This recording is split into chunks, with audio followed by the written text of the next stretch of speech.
Nga që vjeçta ta kujtoj vetën dhe që kujtoj juve me një lutje që është shumë më nështore,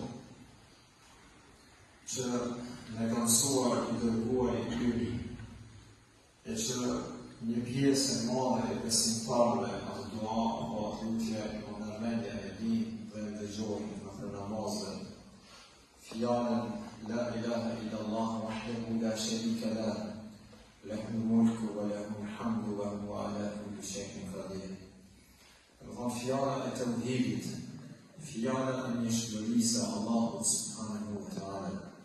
Për të cilën dua thot pejgamberi sallallahu alaihi wasallam se ai i cili e thot 100 herë gjatë ditës së tij apo gjatë natës së tij fjalën La ilaha illallah wahdahu la sharika lah, se nuk ka zot tjetër që meriton të adhurohet me të drejtë përveç Allahut subhanahu wa ta'ala, i cili është i pashërshëm, lahul mulku wa lahul hamdu wa huwa ala kulli shay'in qadir, ai i cili mulken, sundimin është i tij.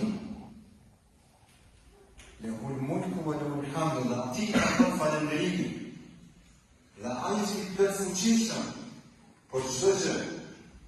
Kush e thot këtë lutje 100 herë në vit, vlerën e ka sikur se një liruar dhe të rënë. Për këtë arsye të ndershëm vëllezër, kjo është lutja më madhështore, sepse ka ardhur në Sahihun e Buhariut dhe në Sahihun e Muslimit, ku thot pejgamberi sallallahu alaihi wasallam, ai i cili bëhet shkaktar me liru një rrot të luftës, Allahu subhanahu wa ta'ala për çdo që i tyr të atij robi kam ia liru atina trupin e tij të zjarrit të xhenemit. E shka të thënë me një dua ka që madhështore, 100 herë me thanë, e ki vlerë sa me liru dhe thënë. A pejgamberi a.s. po në i komenton këtë dua, duke thënë se ai cili liron njërën, dhe më thënë, njëtë në kësaj pote. Allahu subhanahu wa ta'ala kam ja liru pra trupin e ti prej zjarrit të xhenemit. Andaj kështu është shafiton besimtarë.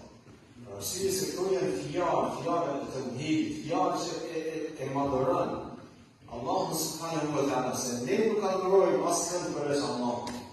Ne nuk i lutëm askujt përveç Allahut subhanahu wa ta'ala. Ne mbështetemi vetëm Allahut, kërkojmë ndihmë vetëm prej Allahut, kërkojmë shëndet vetëm prej Allahut, kërkojmë mbrojtje vetëm prej Allahut. Andaj duhet ta njohim Allahu subhanahu wa ta'ala, ta dimë shumë qartë të nëngullitë në zemrat e tona se kur themi La ilaha illallah, jemi duke e thanë fjalën për të cilën Allahu subhanahu wa ta'ala na ka krijuar, i ka krijuar njerëzit dhe gjinët për fjalën La ilaha illallah, se nuk ka zot tjetër përveç Allahut. Për këtë fjalë Allahu ka zbritur librat e shejt, për këtë fjalë Allahu ka dërguar pejgamberët e tij dhe vullin e pejgamberin alayhis salam për mbar njerëzimin, vetëm që njerëzit ta dinë dhe ta kuptojnë se Zoti vetëm i pashërshëm, i cili duhet të adhurohet, është Allahu subhanahu wa ta'ala. E lutë Allahun me emrat e tij të bukur, cilësitë e tij të larta, që Allahu të na bën të dashur adhurimin, të na bën të urrejtura gjunat dhe mëkate. E lutë Allahun që Allahu të na ndriçon zemrat e tona me iman. E lutë Allahun që Allahu të ruan vendin tonë, të ruan në linjën tonë. E lutë Allahun që Allahu ata të cilët bojnë intriga, kurtha për vendin tonë, Allahu na mbron prej tyre. E lutë Allahun që Allahu që na ka bashkuar këtë xhami, të na bashkojë në xhenetin e tij. E lutë Allahun që Allahu na liron trupat e tonë dhe trupat e prindërve tanë dhe familjarëve tanë prej zjarrit të xhenemit. Wa sallallahu ala nabiyyina Muhammad